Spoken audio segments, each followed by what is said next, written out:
What's going on, guys? I'm Lauren Teresa, former trauma therapist, semi-retired early here in Hawaii. I burnt out as a trauma therapist. I'm a divorced mom of two. I do have a partner, but we keep our finances separate. And I just got through the storm. We had Hurricane Lala. Also didn't have internet service. Spectrum towers were out. Everything was out. But I wanted to talk a little bit about comparison today. And yes, it being the thief of joy. I semi-retired early because I read the book Your Money or Your Life back in 2007, 2008, went to a seminar at my local credit union.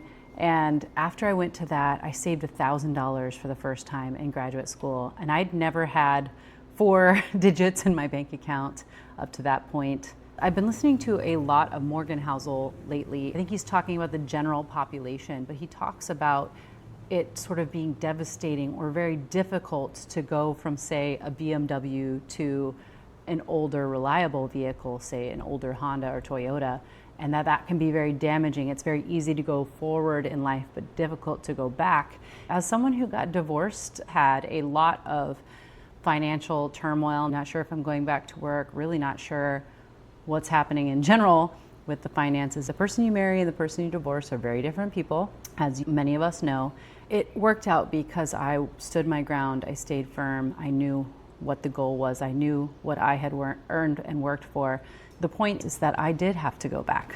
I had to go back, way back in my lifestyle. I decreeped my lifestyle pretty drastically out of necessity, and I would not go back. I would not trade my old Toyota for the brand new Toyota that I had in my marriage. I would not trade my rented condo for the 6 properties that we had in my marriage. I would not trade being retired early for selling my half of the business. I'm very grateful to have had it and to have worked that hard, and I'm grateful to be out of it as well. The last few days being stuck without power and without internet has given me the opportunity to get some clarity on really what I want moving forward.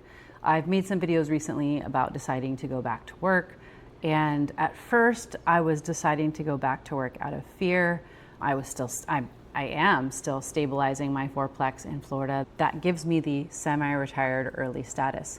There are many people who retire early, and they generally, from what I can tell, based on all the videos on the internet, the majority of them use a stock portfolio to be retired early, and they generally either draw from it, meaning sell stocks, or take a dividend, or they heavily invested in cash flow stocks and try to live off of those dividends. Many of them move to foreign countries that are a lot cheaper. I did none of those things. I did have a portfolio at one point, and during the divorce, I split it with my ex-husband, and I spent in ways that I would not necessarily be proud of right now, I think, and a lot of that was used to fund my life at the time because I didn't know where the money was coming from. So I'm grateful that I had it. I'm grateful for the experience. It was a portfolio that I started in an 8 in graduate school when I first read Your Money or Your Life. And I was very proud of the work that I had done there. I think growing up in an environment of a lot of chaos and uncertainty as a child, I still had this proving to the world that I was important mentality. Something that the financial instability and insecurity of separation and divorce gave me, I think, was a deeper appreciation for the value of a dollar. And I remembered back when I first got started, because I had lost my way along the way. I lost my way in financial independence because I had this idea that it was all just going to keep going. And I was talking with a friend this morning about the Morgan Housel stuff. I was saying, do you agree that it's devastating to go from a BMW, say a brand new BMW, back to, say, a 2015 Corolla, if you had to? And he said, absolutely not if you have to. He said, I appreciate both. And I said, I think so too. And I said, I do think there's a period of time of but I feel maybe I'm outside of the curve, but I don't necessarily agree. And I know he's generalizing for the general population. But I think people who are geared towards slow living, minimalism, frugality, financial independence, retire early, and really just who really want time freedom over anything, because we really do value freedom of time over anything else. I don't know. I think there's a subset of people who can appreciate the Taj Mahal and can appreciate a one-bedroom apartment. I think there is an appreciation amongst a subset of people who really just want a warm bed, a warm shower, lights on, which I'm very grateful for right now. And yeah, it's not one or the other. But I can say that life experience has gotten me there. And I think I see people like Charles Broom and other young, I don't know if that's how you say his last name, but there's other, and even Morgan Housel himself, who was a lot younger, Warren Buffett, Charlie Munger, people who were born savers, which I was not. That's another point Morgan Housel likes to make, is either you're a born saver or you're a born spender, and you can't change that about yourself. And I also disagree with that. I was a born spender. I was a spendthrift just like my dad. New cars, fancy clothes, spa days, expensive trips, first class tickets. All of those are amazing experiences, and I'm glad I had them to also know that I don't need them to be okay.